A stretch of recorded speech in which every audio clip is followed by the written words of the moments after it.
Assalamualaikum warahmatullahi wabarakatuh.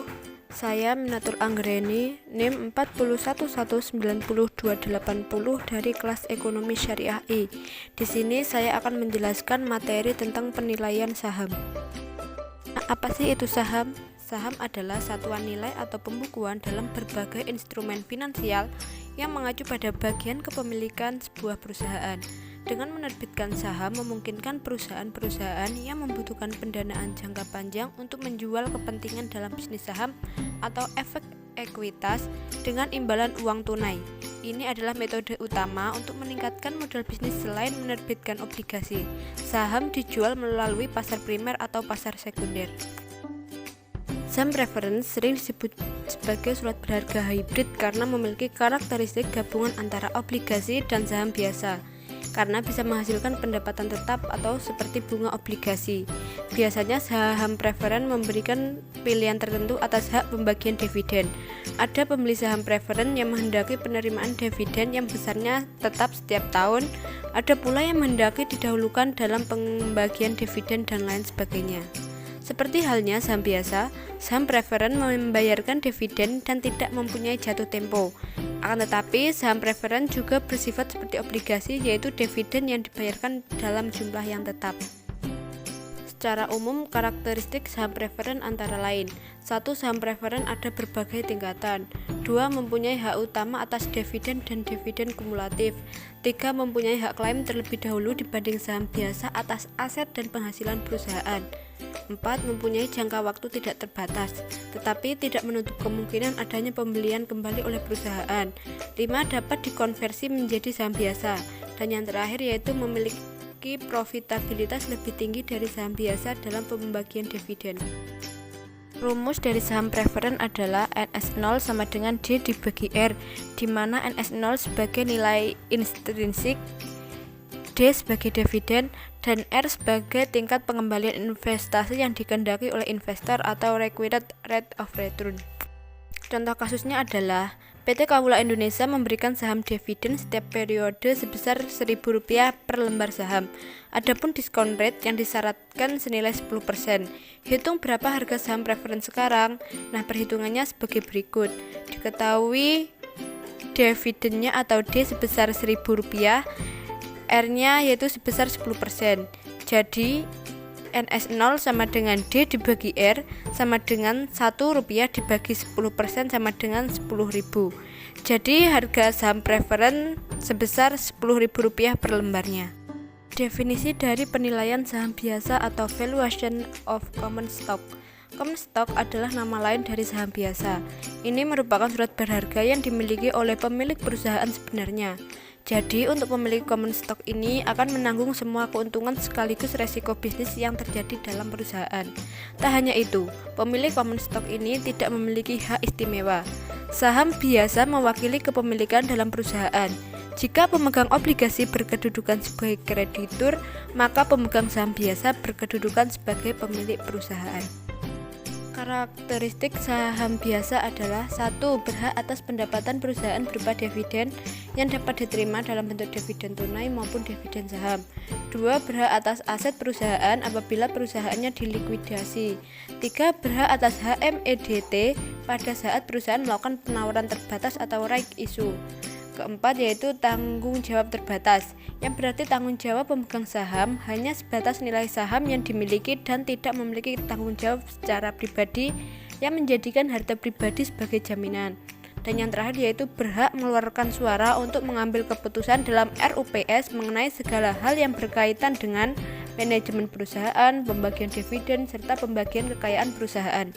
Itu rumus untuk saham biasa adalah PV sama dengan D1 bagi dalam kurung 1 plus K pangkat 1 tambah D2 dibagi dalam kurung 1 plus K pangkat 2 tambah titik-titik tambah DN plus PN dibagi dalam kurung 1 plus K pangkat N, di mana PV ini sebagai nilai saham biasa, D yaitu dividen saham biasa, PN yaitu harga saham pada periode N, K yaitu tingkat pengembalian investasi yang dikehendaki, N yaitu periode kepemilikan saham biasa. Contoh kasusnya yaitu diramalkan bahwa PT ABC akan membayar dividen sebesar Rp300, Rp324, dan Rp350 untuk 3 tahun yang akan datang. Pada akhir tahun ketiga, PT ABC menjual saham dengan harga Rp1.448. Berapakah harga saham tersebut apabila diketahui return yang diharapkan adalah 12%? Jawab, PV sama dengan 300 dibagi dalam kurung 1 tambah 0,12 pangkat 1 ditambah 324 dibagi dalam kurung 1 tambah 0,12 pangkat 2 ditambah 350 tambah 9.448 dibagi dalam kurung 1 tambah 0,12 pangkat sama dengan 7.500. Jadi harga saham tersebut adalah 7.500. Dividen tumbuh secara konstan atau constant growth model. Maksudnya yaitu dividen bertumbuh dengan suatu tingkat pertumbuhan yang selalu sama. Asumsi dividen bertumbuh secara konstan ini biasanya diterapkan pada perusahaan yang telah mapan. Untuk perusahaan yang baru, biasanya pada awal-awal tahun tingkat pertumbuhan dividen tinggi. Setelah beberapa tahun, tingkat pertumbuhan ini menurun dan cenderung konstan. Rumus dari dividen tumbuh konstan yaitu PV sama dengan D0 dalam kurung 1 plus G dibagi dalam kurung K min G sama dengan D1 dibagi dalam kurung K min G, dimana yaitu PV sebagai nilai harga saham, D0 yaitu dividen per lembar sebelum tumbuh, G tingkat pertumbuhan dividen, dan K sebagai tingkat pengembalian yang disyaratkan. Contoh kasusnya yaitu sebuah saham membayarkan dividen Rp500 dan diperkirakan dividen akan tumbuh 5% per tahun sampai tak terhingga.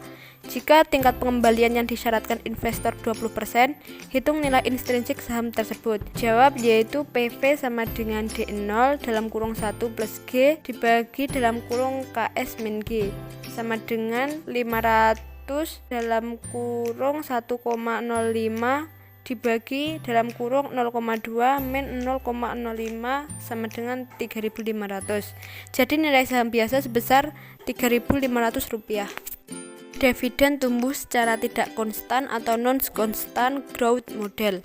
Model ini sesuai untuk menilai saham perusahaan yang mempunyai karakteristik pertumbuhan yang fantastis di tahun-tahun awal, sehingga bisa membayarkan dividen dengan tingkat pertumbuhan yang tinggi. Setelah pertumbuhan dividen fantastis tersebut, perusahaan hanya membayarkan dividen pada tingkat yang lebih rendah tetapi konstan hingga waktu tak terbatas. Tahap-tahap perhitungan yang harus dilakukan untuk model ini adalah: 1. Membagi aliran dividen menjadi 2 bagian, yaitu bagian awal yang meliputi aliran dividen yang fantastis, yang kedua aliran dividen dengan pertumbuhan yang konstan. Kedua, menghitung nilai sekarang dari aliran dividen yang fantastis. 3. Menghitung nilai sekarang dari semua aliran dividen selama periode pertumbuhan konstan. Yang keempat yaitu menjumlahkan hasil perhitungan nilai sekarang dari kedua bagian perhitungan aliran dividen. Rumus dari dividen tumbuh tidak konstan sebagaimana terlampir, di mana D0 sama dengan dividen yang dibagikan pada tahun dasar, D1 sama dengan D0 dalam kurung 1 plus G pangkat 1, D2 sama dengan D0 dalam kurung 1 plus G pangkat 2, Dn sama dengan D0 dalam kurung 1 plus G pangkat N. G1 sama dengan pertumbuhan dividen periode 1, G2 pertumbuhan dividen periode 2, K tingkat pengembalian yang diharapkan. Contoh kasusnya yaitu perusahaan Hayo selama ini membagikan dividen yang jumlahnya bervariasi. Perusahaan memperkirakan kenaikan pendapatan sebesar 20% per tahun selama 2 tahun mendatang. Tetapi setelah itu pendapatan akan menurun menjadi 5% per tahun sampai waktu tak terhingga. Pemilik perusahaan menginginkan return sebesar 18%. Dividen terakhir yang dibagikan adalah Rp200 per lembar. Berapakah harga saham perusahaan tersebut sekarang? Jawab sebagaimana terlampir dalam video. Dividen yield adalah metode yang digunakan untuk mengukur jumlah arus kas yang diperoleh untuk setiap uang yang diinvestasikan dalam posisi ekuitas. Dengan kata lain, ini adalah ukuran berapa banyak keuntungan yang akan diperoleh dari dividen. Dividen yield pada dasarnya adalah pengembalian investasi untuk saham tanpa capital gain. Biasanya dividen yield dinyatakan dalam persentase. Rumusnya yaitu dividen yield sama dengan dividen per saham dibagi nilai pasar per saham dikali 100%, di mana dividen per saham adalah total pembayaran dividen tahunan perusahaan dibagi dengan jumlah saham yang beredar, dan nilai pasar per saham adalah harga saham perusahaan saat ini. Contoh kasusnya yaitu 7 Januari 2017 harga per lembar saham PT XYZ Tbk yang diperdagangkan adalah Rp12 dan dividen per lembar saham tahunan yang dibagikan pada tahun 2017 adalah Rp780. Jadi berapakah dividen YL PT XYZ Tbk? Jawab, dividen YL sama dengan 780 dibagi 12.000 dikali 100% sama dengan 6,5%. Dari perhitungan di atas terlihat bahwa nilai dividen YL dari PT XYZ Tbk adalah sebesar 6,5%. Capital gain adalah jumlah keuntungan seorang investor saat menjual kembali aset investasinya. Dalam bahasa Indonesia, arti capital gain disebut juga dengan keuntungan modal. Perolehan keuntungan dari capital gain adalah selisih harga dari penjualan dan harga beli produk investasi. Untuk rumus dan contoh kasusnya yaitu capital gain sama dengan harga jual dikurangi harga beli kali jumlah produk yang dibeli atau diinvestasikan. Contoh kasusnya, investor A membeli saham ABCD dengan harga Rp16.000 per lembar saham pada tahun 2018 banyak 30 lot. Untuk satu lotnya yaitu 100 lembar saham. Pada tahun 2020 ternyata harga saham tersebut di BEI naik menjadi Rp26.000 per lembarnya. Dari kasus tersebut, perhitungan rumus capital gain adalah, jawab, capital gain sama dengan Rp26.000 dikali 3.000 lembar saham dikurangi Rp16.000 kali 3.000 lembar saham sama dengan 78 juta dikurangi 48 juta sama dengan 30 juta. Dengan demikian, dengan modal sebesar Rp48 juta, investor A memperoleh keuntungan saham atau capital gain sebesar Rp30 juta. Cukup sekian yang dapat saya sampaikan. Ada kurang lebihnya saya mohon maaf. Terima kasih. Wassalamualaikum warahmatullahi wabarakatuh.